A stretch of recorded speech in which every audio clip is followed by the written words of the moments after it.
यार बच्चों, आपसे बच्चों देख सकते हो कक्षा 10वीं का एमपी बोर्ड की प्री बोर्ड परीक्षा जो कि 2021 की है, जो कि 12 तारीख को जो पेपर मिलने वाले हैं अप्रैल में, है ना। जो आपकी प्री बोर्ड परीक्षा हो रही है, प्री बोर्ड परीक्षा जो हो रही है उसका हिंदी विशिष्ट का मतलब होता है कि जो हिंदी मीडियम वाले जितने भी बच्चे हैं जो कि हिंदी विशिष्ट है ना, जो प्री बोर्ड परीक्षा है उसका हिंदी विशिष्ट का संपूर्ण हल। और ऐसा हल मैंने यहाँ पर बनाया हूँ, खुद अपने हाथ से पूरा पेपर लिखा हूँ कि अगर आपने इसको लिख करके आ गए पेपर में तो आपको 100 में से 100 नंबर मिलेंगे हिंदी में। और इसके साथ साथ इस वीडियो में मैं आपको ये भी बताऊंगा कि पेपर को हल किस प्रकार करना चाहिए, इसको मैं समझाऊंगा भी, ताकि हो सकता है कि अगर इसी से मिलते जुलते क्वेश्चन अगर आपके वार्षिक परीक्षा में पूछे जाए तो आप लोग को हल करने में दिक्कत ना जाए। और यहाँ पर जो मैंने इसका हल बनाया हूँ बिल्कुल 100 में से 100% सही बनाया हूँ और शब्द सीमा के अनुरूप बनाया हूं। अगर आप इसको पेपर में लिख करके जाओगे तो किसी मास्टर की इतनी औकात नहीं है कि वो तुम्हारा एक नंबर भी काट सके। समझ रहे हो ना, पूरा ए टू जेड पूरा सही और पूरा करेक्ट पूरा पेपर का हल बनाया हूं। इसको बनाने में मुझे कॉपी में लिखने में पूरे 3 से 4 घंटे का समय मुझे लगा है ना। 2 घंटे 3 घंटे 4 घंटे का मुझे समय लगा है। मेरे गले में थोड़ा छाले होगा, इस कारण मुझे बोलने में थोड़ी तकलीफ हो रही है, लेकिन आप चिंता मत करना, हल आपके लिए मैंने पूरा सही बनाया हूं। समझाऊंगा भी पेपर में लिखना कैसे, वो भी बताऊंगा प्री बोर्ड परीक्षा में। और उसके साथ साथ सारे के सारे विषय का पेपर का आपको हल मिल जाएगा। और इस वीडियो को देखने के बाद आपको दूसरा किसी भी वीडियो को देखने की जरूरत नहीं पड़ेगी, क्योंकि इसमें पूरा 100 में से 100 नंबर का पूरा हल मैं आपको आज की इस वीडियो में बताने वाला हूं। देख सकते हो आप लोग, एमपी बोर्ड है ना, मध्य प्रदेश राज्य का है ना। देखिए, सबसे पहले यहां पर आपका क्या है ऑब्जेक्टिव है, निम्नलिखित कथनों के सही विकल्प चुनकर लिखिए। आपको सही विकल्प चुनकर के लिखना है। पहला, सूरदास जी के पदों की भाषा क्या है? तो सूरदास जी ने अपने जितनी भी रचनाएं लिखी है वो सारी की सारी रचनाएं ब्रज भाषा में लिखी। कौन सी भाषा में लिखी है? ब्रज भाषा में लिखी है। और दोस्तों मैं आपको बताना चाहूंगा, आपको जो पूरा पेपर बन करके आया, परीक्षा अध्ययन से बन के आया है, अपठित गद्यांश तक मिल गया मुझे इसमें, है ना। समझ रहे हो, ब्रज भाषा में लिखिए। दूसरा, लोक संस्कृति का जन्म कहां पर हुआ है? तो भैया इसका उत्तर आएगा गांवों में। गांव के अंदर लोक संस्कृति का जन्म हुआ है। अगला, निंदा रस के लेखक कौन है? तो निंदा रस के लेखक हरिशंकर परसाई जी है। अगला, श्रृंगार रस का स्थायी भाव क्या होता है? तो श्रृंगार रस का स्थायी भाव रति होता है। और जितने भी 10 के 10 रस है वो 10 के 10 रस हो गए, आपको स्थायी भाव याद कर लेना है, वार्षिक परीक्षा में पूछे जा सकते हैं। इसके बाद, दो पदों के मेल को क्या कहते हैं? समास कहते हैं। अगर दो वर्णों के मेल बोलेगा तो संधि बोलना। देखो, वर्ण अलग होते, पद अलग होते हैं। दो पदों के मेल को समास कहते हैं और दो वर्णों के मेल को संधि कहते हैं ना। दो पदों के मेल को क्या कहा जाता है? समास कहा जाता है। अगला क्वेश्चन यहां पर आप देख सकते हो, क्या है आपका, रिक्त स्थानों की पूर्ति कीजिए। पहला, स्वतंत्रता संग्राम के सेनानी पंजाब केसरी कौन थे? तो पंजाब केसरी के नाम से लाला लाजपत राय जी जाने जाते हैं। अगला है, पथ की पहचान कविता के रचयिता कौन है? तो पथ की पहचान कविता के रचयिता हरिवंश राय बच्चन जी है। पथ की पहचान कविता के रचयिता कौन है? पथ की पहचान कविता के रचयिता जो है हरिवंश राय बच्चन जी है। इन्होंने पथ की पहचान कविता की रचना की है। अगला यहां पर आपको क्वेश्चन आप देख सकते हो, सुश्रुत के चिकित्सा ग्रंथ का नाम क्या था? तो सुश्रुत जो था, साग वचन का क्वेश्चन है ये। सुश्रुत के चिकित्सा ग्रंथ का नाम सुश्रुत संहिता था, आप है ना, सुश्रुत संहिता था। अगला है, अर्थ की दृष्टि से वाक्य कितने प्रकार के होते हैं? तो अर्थ की दृष्टि से वाक्य 8 प्रकार के होते हैं, है ना। और कभी कभी ये वार्षिक परीक्षा में ये भी आ सकता है कि रचना की दृष्टि से वाक्य कितने प्रकार के होते हैं? तो रचना की दृष्टि से वाक्य 3 प्रकार के होते हैं, सरल वाक्य, संयुक्त वाक्य और मिश्र वाक्य। और अर्थ की दृष्टि से 8 प्रकार के होते हैं। गीति का छंद के प्रत्येक चरण में कितनी मात्राएं होती है? तो भैया गीति का छंद के प्रत्येक चरण में 26 मात्राएं होती है। अगला क्वेश्चन यहाँ पर आपका सत्य सत्य लिखिए। आपको यहाँ पर सत्य सही गलत बताना, सत्य सत्य बताना है। बालक राम अवध के राजा दशरथ के पुत्र थे। सत्य है, सही बात है। बालक राम अवध के राजा दशरथ के पुत्र थे। दशरथ के राज दुलारे, कौशल्या की आंख के तारे। स्वामी रामतीर्थ एक बार जापान गए थे। सत्य है, सही बात है। स्वामी रामतीर्थ एक बार जापान गए थे, हाँ जी, सही बात है। निंदक समाज में सम्मान का पात्र होता है? नहीं होता है। निंदक किसको बोलते हैं? जो दूसरों की बुराई करता है, उसको कभी सम्मान नहीं मिलता। असत्य बात है। जिसे जीता ना जा सके उसे विजय कहते हैं। असत्य है। जिसे जीता ना जा सके उसे अजय कहते हैं, विजय नहीं कहते। अगला, जहां लोक सीमा का उल्लंघन हो वहां अन्योक्ति अलंकार होता है, नहीं, वहां अतिशयोक्ति अलंकार होता है। ये भी आपको गलत है, असत्य लिखा हुआ है यहाँ पर। कैसा है ये? असत्य है। अगला आप देख सकते हो, सही जोड़ी बनाइए। अगला यहां पर हमारा क्वेश्चन है, सही जोड़ी बनाइए। सही जोड़ी बनाइए। मातृभूमि का मान, मातृभूमि का मान किसने लिखा है? हरिकृष्ण प्रेमी जी ने लिखा है मातृभूमि का मान, है ना। बेटियां पावन दुआएं अजहर हाशमी, इमरान हाशमी मत लिख देना, अजहर हाशमी, है ना। चिर सजग आंखों निधि महादेवी वर्मा। नाटक में क्या होता है? अनेक अंक होते हैं। और महाकाव्य में क्या होता है? संपूर्ण जीवन का वर्णन किया होता है महाकाव्य में। अगला यहां पर आपको क्वेश्चन आप देख सकते हो, प्रश्नों के उत्तर एक शब्द में या एक वाक्य में लिखिए। एक शब्द में लिखना है, एक वाक्य में लिखना है। एक एक नंबर वाले हैं जे। पहला क्वेश्चन है, कोयल के किस गुणों के कारण उसे पसंद किया जाता है? तो क्यों पसंद करते कोयल को? कोयल को उसकी मीठी वाणी के कारण पसंद किया जाता है। कोयल को उसकी मीठी वाणी के कारण उसे पसंद किया जाता है। इसलिए बच्चों हमको भी मीठी वाणी बोलना चाहिए ताकि लोग हमको भी पसंद करें। अगला यहां पर हमारा क्वेश्चन, छंद के प्रकार लिखिए। छंद कितने प्रकार के होते हैं? छंद के दो प्रकार होते हैं। पहला होता है मात्रिक छंद, जिनमें मात्राओं की गणना की जाती है। दूसरा होता है वर्णिक छंद, जिसमें वर्णों की गणना की जाती है ना। अगला क्वेश्चन यहां पर आपका है, भगनी निवेदिता का मूल नाम क्या था? तो भगनी निवेदिता का मूल नाम मार्गरेट था। भगनी निवेदिता का मूल नाम क्या था? तो भैया भगनी निवेदिता का मूल नाम मार्गरेट था।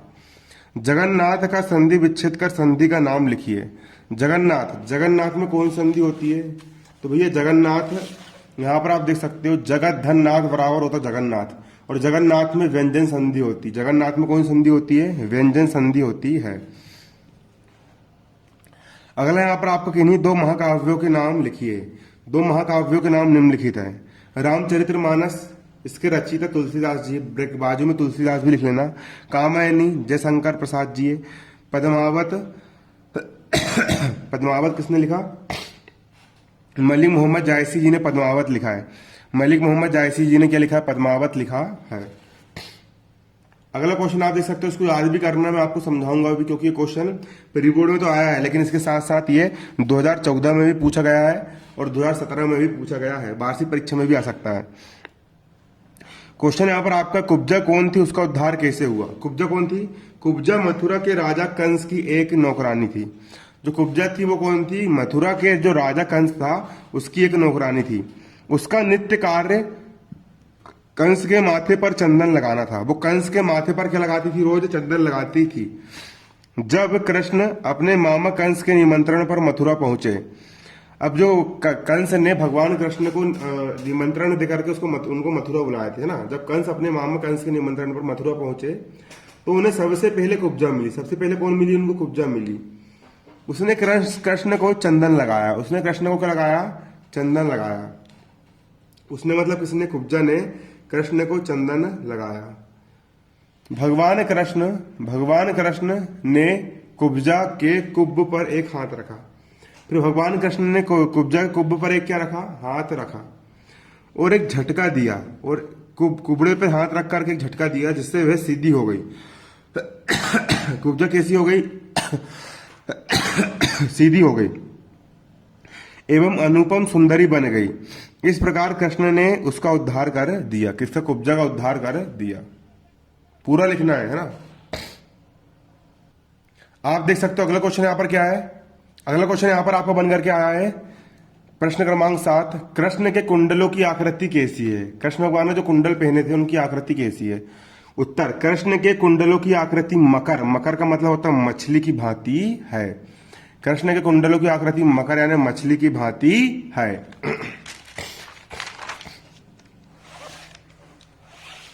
दो नंबर वाले क्वेश्चन इसको अच्छे से लिखना भैया ना। क्वेश्चन नंबर 8 यहाँ पर आपका क्या है, देखिए 2 नंबर वाले क्वेश्चन आपके पदखंड से पूछे जाएंगे, है ना। 8वां प्रश्न यहाँ पर बोल रहा है, हिमालय की झीलों में कभी नागार्जुन ने किसे तैरते हुए देखा है? जो हिमालय की जो झील है, हिमालय की झील में कभी नागार्जुन ने किसको तैरते हुए देखा है? उत्तर, हिमालय की झीलों में कभी नागार्जुन ने हंसों को तैरते हुए देखा है। किसको तैरते हुए देखा है? हंसों को तैरते हुए देखा है। जो हंस होते हैं, हंस कहाँ तैर रहे हैं? हिमालय की झीलों में तैर रहे हैं। हिमालय की झीलों में कभी नागार्जुन ने हंसों को तैरते हुए देखा है? किसे तैरते हुए देखा है? हंसों को तैरते हुए देखा है। हिमालय की झीलों में कभी नागार्जुन ने हंसों को तैरते हुए देखा है। प्रश्न क्रमांक 9 का अथवा, प्रश्न क्रमांक 9 का अथवा, प्रश्न क्रमांक 9 का अथवा प्रश्न यहां पर क्या आप देख सकते हो? प्रश्न क्रमांक 9 का अथवा प्रश्न क्या है, देखो। आसमान में किस तरह के बादल उड़ रहे थे? आसमान जो था उसमें किस प्रकार के बादल उड़ रहे थे?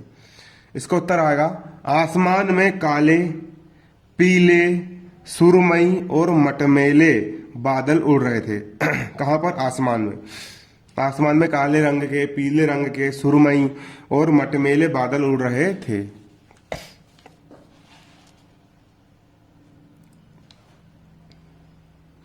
अगला क्वेश्चन यहां पर आप देख सकते हो, कवि के अनुसार व्यक्ति को किस रास्ते पर चलना चाहिए? कवि के अनुसार व्यक्ति को किस रास्ते पर चलना चाहिए? उत्तर, कवि के अनुसार व्यक्ति को अच्छा या बुरा अथवा ये पथ असंभव है इस बात को त्याग कर निरंतर आगे बढ़ना चाहिए। कवि के अनुसार व्यक्ति को ये नहीं सोचना चाहिए भाई कि ये रास्ता अच्छा है, ये रास्ता बुरा है, ये रास्ता सही है, ये गलत है, कि इस रास्ते पर चलना संभव है। इन सब चीज के बारे में नहीं सोचना चाहिए। ये सब बात को छोड़ो और बस अपना जो रास्ता, अपने रास्ते पर हमेशा निरंतर आगे बढ़ते रहो। सोचने में खत्म मत हो, बल्कि काम करते रहो। कभी कहने का मतलब ये है।